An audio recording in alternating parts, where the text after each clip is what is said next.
Bam, meeting is now streaming live. Hello, what's happening? Ward Wrestling Live. We're back at it. We got our 1 o'clock here with the amazing, great Desmond Moore down in South Florida. He was a PIAA state placer, third out of Easton High School. He wrestled freshman year, redshirt at Penn State. He went on to wrestle also at Millersville U, and then he graduated from Kutztown U. I hope I didn't screw that up, everybody. He was a FILA Junior National Champ. He was a FILA Junior Pan Am silver and bronze in 2 different styles, freestyle and greco. He fights professionally in the MMA and boxing now. He is the Florida national team coach. He is also the head coach at Eagle Empire. And he is the South Florida director of FCA Wrestling, which is a tremendous program. And he's here with us on Ward Wrestling Live. Coach Desmond Moore, thank you so much for coming on. I know that we're talking towards the end of this quarantine, so that's a great thing. So maybe touch on what you've been through and then what we're looking at now coming out the other end. Hey, thanks for having me on, man. Yeah, quarantine's been crazy for everybody. So just like everybody, we had to, limit our contact with the kids and with the teams. So with FCA Wrestling, it was with the teams that I was working with down in Miami. And then on the club scene, obviously we couldn't practice with the kids. So I was trying to do as many Zoom workouts as I could with the club. And now that we're on that later half of that, we were able to get some park workouts in. And now with FCA, we're still working on some Zoom stuff and going through trainings and things like that with National on how to proceed to move forward with our team huddles. So we've been trying to get at least once a week. We've been doing a Zoom Bible study with anyone that wants to jump in. That's so awesome. That's where we're at now. Yeah. Yeah, I know. I see you guys at different tournaments around the state when they're running and not at a standstill right now.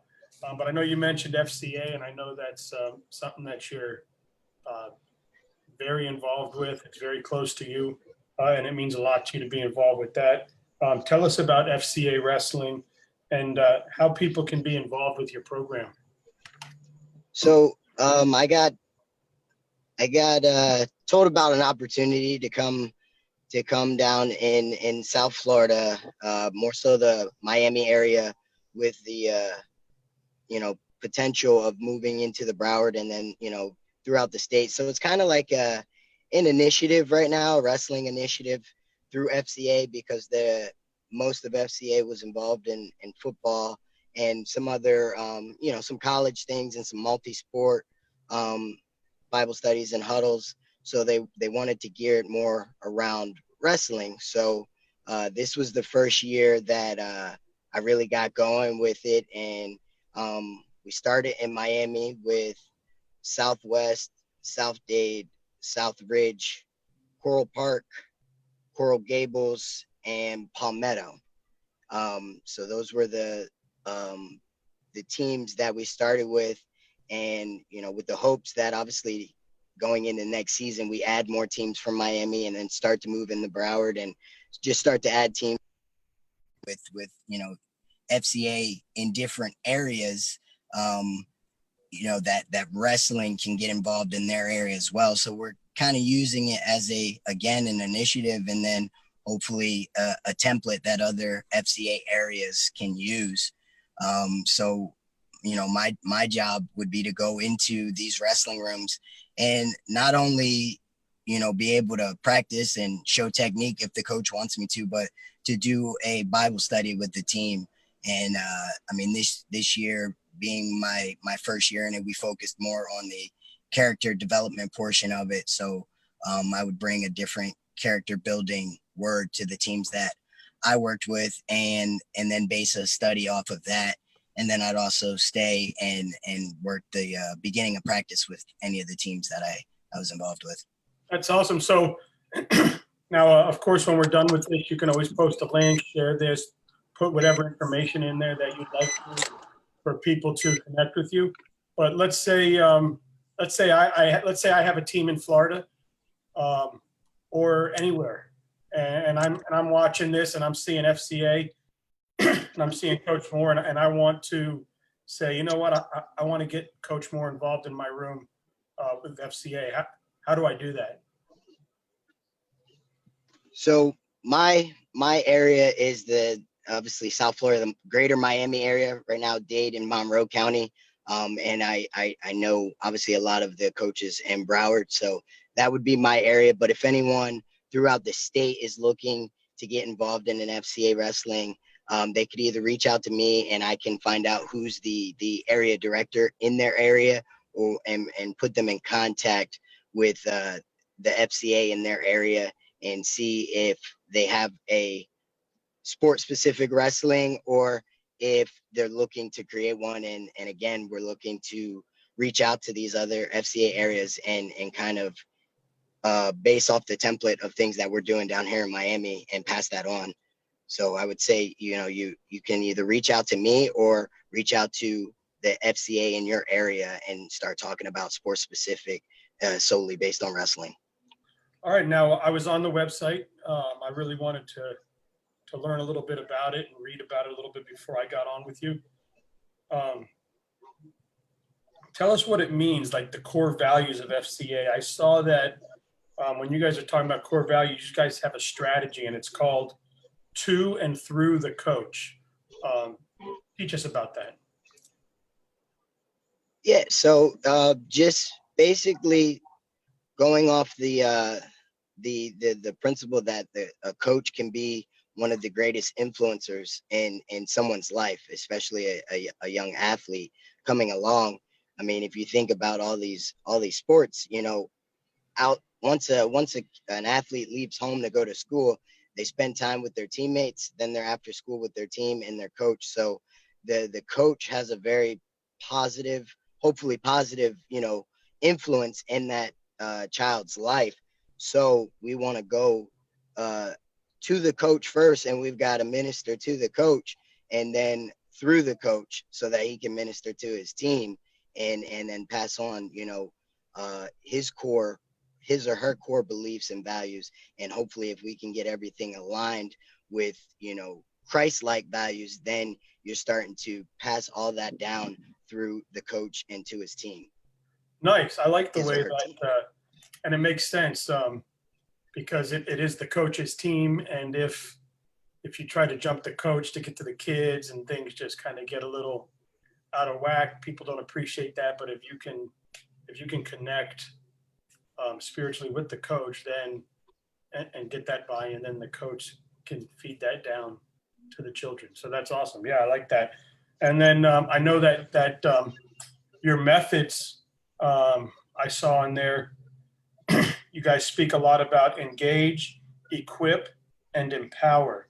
And these are your methods going through the process of getting FCA into the community, into different sports aspects, different athletics coaches. So talk about what those methods mean to you and how you use them in your sport and in your life. Got you. So, I mean, from a simplistic standpoint, engage would be, going out to interact with the teams, the interaction part, whether it's me going to talk to the coach and see if I could feel what's on his heart, and then going to meet the team and see how they feel and get them, a chance to get to know me or whichever huddle leader that they're working with. So it's that interactive part. Equipping them is what we're bringing to them, the message that we're bringing.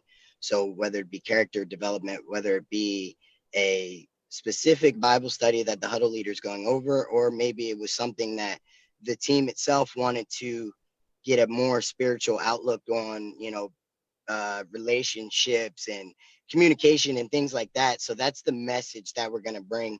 So we're equipping them with that message, getting them to learn. That's the learning portion that they would be receiving during the huddle.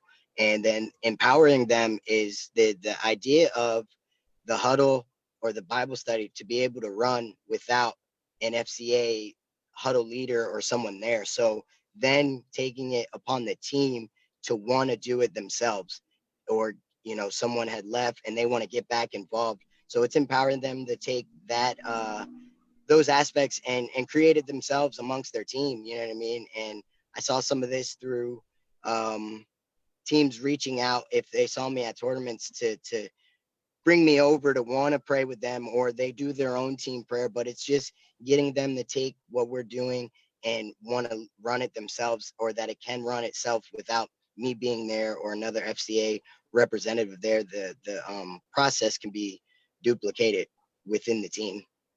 That's awesome, man. And you keep mentioning that word huddles. Obviously, as a kid growing up and playing street ball or whatever, we'd huddle up, or you see football players huddle up, basketball players huddle up. So I'm guessing that it's some sort of huddle that you guys have together. Yeah, so that's just the what they term the meeting, the Bible study, the gathering. You know what I mean?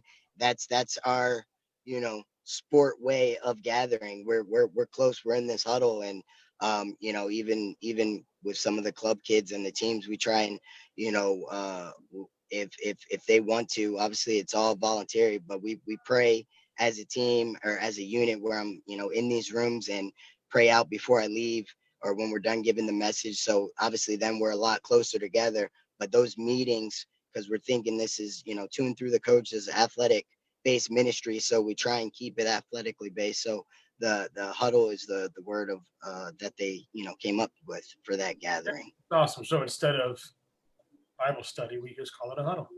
I like it. And then talk a little bit about that amazing wrestling club you've got down there that you're highly involved in. You're a head coach at Eagle Empire, and I'm sure a lot of your FCA stuff is incorporated into your teaching through Eagle Empire. But talk a little bit about that program, the kids you have out there, and what you do for the youth in the area as far as offering a place to roll. So Eagle Empire is based out of Southwest High School. Head coach, Coach Mick, has done a very good job over the last few seasons that he's been involved as far as building a state caliber state championship wrestling team. And that's something that I wanted to help out with. So again, the opportunity to get involved with FCA also led to the opportunity for me to take over his club team. So get his youth going.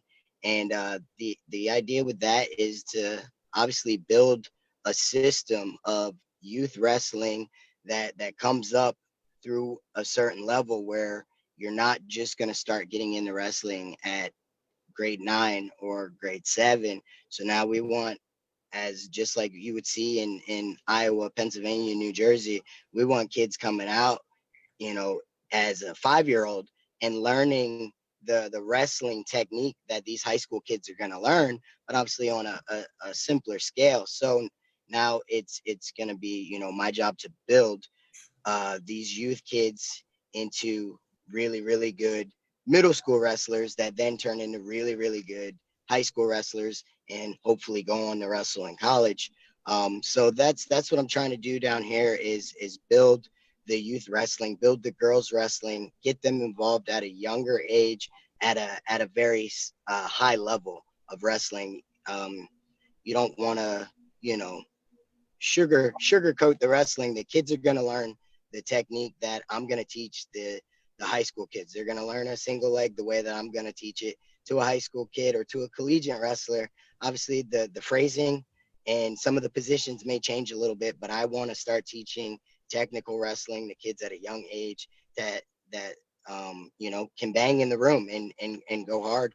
And hopefully that gets contagious. And I think you're seeing a lot more club wrestling taken off, and the kids are getting in there at a young age. So I want to build that at Eagle Empire, so that it funnels into a powerhouse high school team for Coach Mick. That's awesome, man. I know your career as a kid coming from Pennsylvania. Obviously, that's the heart of wrestling. Pennsylvania, New Jersey, Ohio, that whole kind of area up there. You had a great high school career, great college career. I know that you're dabbling with MMA and boxing now, right? Are you still looking for? Yeah, Is that still I'm something still that you're active. focused on? Yeah, that's the real reason that I moved down to Florida to be part of American Top Team and the powerhouse gym that they are. I'm still very active. I'm looking to get back on track after my previous loss. So I'm just I'm grinding just like I'm trying to teach the rest of the kids that I work with the grind, and it's going to be ups, it's going to be downs, there's going to be wins, there's going to be losses. So I'm just trying to live by example and do the things that I'm coaching them to do. So there's times that I'm prepping for something and I'm in the room, getting pushed by these kids just so that I could get better and trying to push them the same way. I mean, I had a few high school kids helping me prep for senior nationals this year. It was my first wrestling competition back after like 8 years. So I'm highly still involved in wrestling and being on the mat, wrestling live and doing technique. And I'm still in the gym training boxing, kickboxing. Like I mentioned to you earlier, I'm at my strength and conditioning gym right now. In between some workouts. So I got to go back in and finish that when I'm done with you. But yeah, I'm still highly involved. I'm figuring out the MMA move with the weight class, and if I want to decide to get some more boxing matches under my belt based off of my current weight right now. Nice, nice. So one more question, then we'll get into those 10 questions I do at the end, and we'll get you back into the gym. We see a lot of coaches or a lot of wrestling family in the country starting to come down to Florida from Pennsylvania, New Jersey, Illinois, Ohio. Being a Pennsylvania kid and coming down to Florida, how good is Florida wrestling, and how good can it become? I've talked with this topic to a lot of coaches down here. So I've been down here for 5 years, going on 5 years. So I think I've been to the state tournament for most of those 5 years, if not, 4 of the 5. And I definitely think there's been huge growth. I think one of the, not knocks, but one of the, just the facts is that it's not as deep as a state. And I'm talking, each team, your high level teams being able to have those 30 to 40 kids and everybody's vying for a starting spot. You know what I mean? There's a lot of teams that you've got the bare minimum numbers and there's no one there competing at each weight class. But your studs in Florida can compete with your studs everywhere. And I think most notably you see that on the girls national team.